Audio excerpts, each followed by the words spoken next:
যুক্তরাষ্ট্রের প্রেসিডেন্ট নির্বাচনে ভোট গ্রহণের বাকি আর মাত্র 4 দিন। এমন গুরুত্বপূর্ণ সময় দেশটিতে আবারও হু হু করে বাড়তে শুরু করেছে করোনা ভাইরাসের সংক্রমণ। স্বাস্থ্য বিশেষজ্ঞদের পাশাপাশি মার্কিন আইন প্রণেতারাও আপ্রাণ চেষ্টা করছেন সংক্রমণের ঊর্ধ্বগতি ঠেকানোর। ডেস্ক রিপোর্টে বিস্তারিত। যুক্তরাষ্ট্রের সংক্রমণ শুরুর পর থেকে দ্রুততম সময়ে 10 লাখ রোগী শনাক্তের রেকর্ড হয়েছে এ মাসে। সবশেষে 14 দিনেই সেখানে নতুন আক্রান্তের সংখ্যা 80 থেকে 90 লাখে পৌঁছেছে।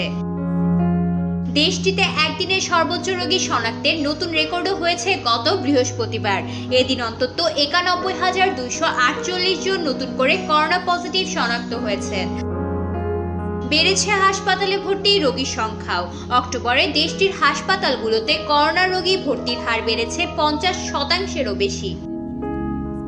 এদিকে প্রেসিডেন্ট নির্বাচনের শেষ মুহূর্তে এভাবে করোনা ভাইরাস সংক্রমণ বাড়তে শুরু করায় দুই পক্ষের কাছেই প্রচারণার প্রধান ইস্যু হয়ে দাঁড়িয়েছে সেটি।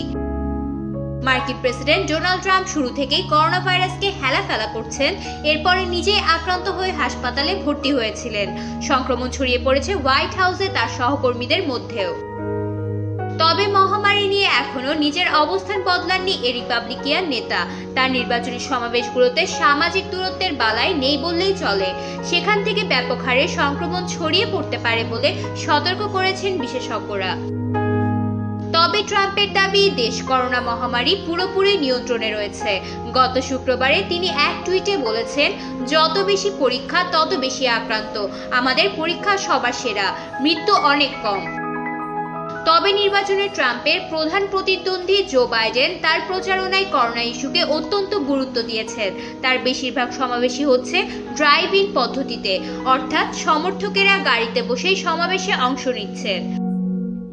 এছাড়া মহামারী প্রতিরোধে ট্রাম্প প্রশাসনের ঘাড়ে ব্যর্থতার দায় চাপিয়েছেন এই ডেমোক্র্যাট নেতা। সংক্রমণ প্রতিরোধে সরকার যথেষ্ট ব্যবস্থা নেননি বলে অভিযোগ করেছেন তিনি। ডেস্ক রিপোর্ট, বিশ্ব বাংলা 24।